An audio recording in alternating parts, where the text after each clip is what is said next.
time to catch Cupid in midair, right there. Squeeze some of those secrets out of him and try to find love fast. But you know what? Finding love is one thing, trust me, but then trying to find it fast is a whole nother one. So that's why we brought Patrick Wanis. He's author of To Find Love Fast and human behavior expert. Please welcome him to the show. Thank you. Okay, Patrick. I read your book. I was reading it last night, okay? And I'm looking at how to find love fast, especially since tomorrow's Valentine's Day. So you're on the clock, young man. Okay. Let's go, because I have not found love. Should we just go on a date? Is that the fastest way? Sorry, okay. Go on. There you go. Find love. Boom. Here it is. So what do you mean by find love fast? Can we really do that? Yes, you can, but there's a couple of secrets. And the first secret is that every relationship begins with you. So that if you love yourself, the more you love yourself, the more you love and accept yourself, the more that others can love and accept you. So it all begins with you. You know what was it, Oscar Wilde? He said, loving yourself is the beginning of a lifelong romance. And that's true, because what people don't realize is, you know, the concept that most of us have is, we are looking for the perfect mate. We're looking for someone outside of us who's going to make us happy. It doesn't work that way, because if you're not happy inside of you, there's nothing anyone outside of you can do. If you don't believe that you are special, I cannot convince you of that. Right, and in your book you talk about a young woman who is in love and she thinks she's in love, and then all of a sudden her lover leaves her. And she doesn't understand why. She did everything right. She did everything for him. She did everything he wanted. There it is.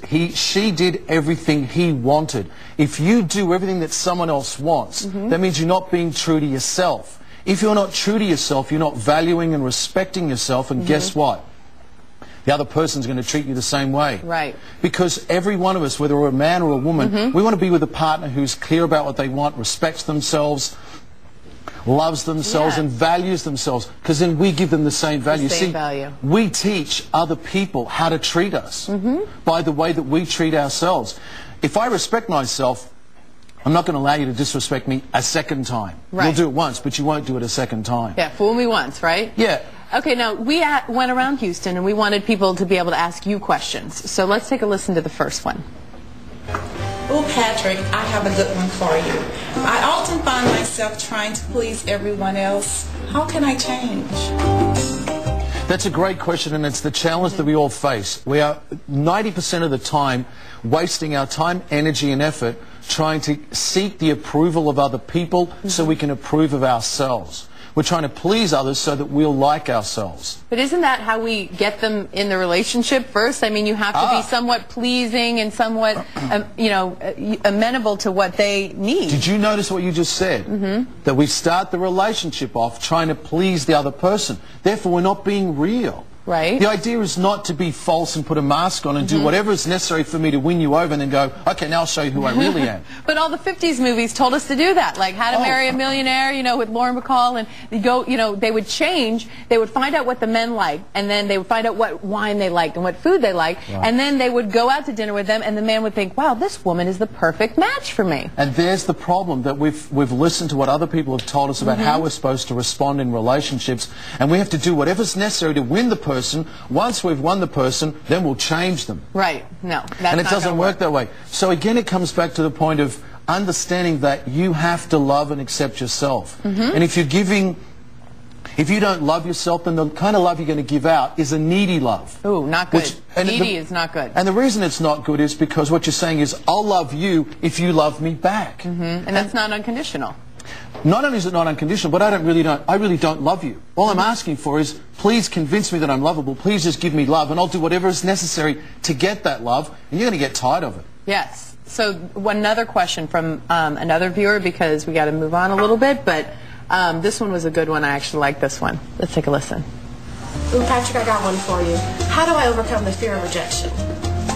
Fear of rejection is a big one, and a lot of my girlfriends talk about that. A lot of women talk about it. It affects everyone. It doesn't matter whether you're male or female. It doesn't matter how rich, famous, or powerful you are, and you know that I work with those sort of people. We all have a fear of intimacy because we have a fear of rejection. For men, it's the fear of commitment because we have fear of rejection because we think that we're not good enough. So what are we doing? We're giving our power away to the other person and saying, you today will determine how I feel. You today will determine whether I'm happy or not. So what I say is, the more you can work on loving and accepting yourself, identify what are your strengths.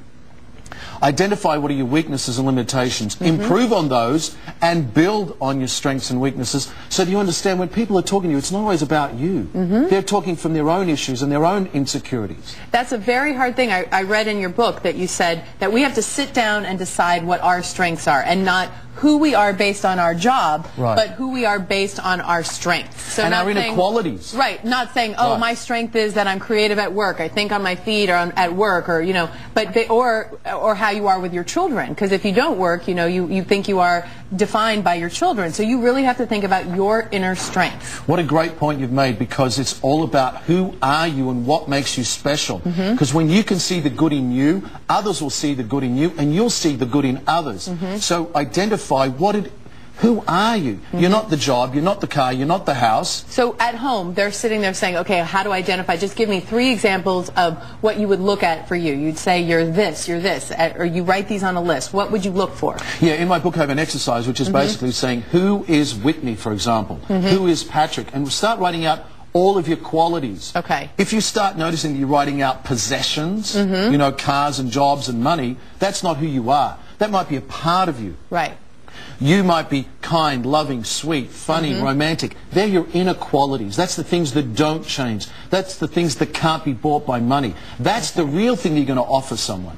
Right. The real thing you're going to offer them is finding love fast, too. Right. Because we just found parts of love, but when we come back, we're going to find out how to actually find the love, and then, by the way, keep it, because once you find it, you got to keep it. So, ladies, we may be doing some things wrong there. So, stick with us. We'll be right back.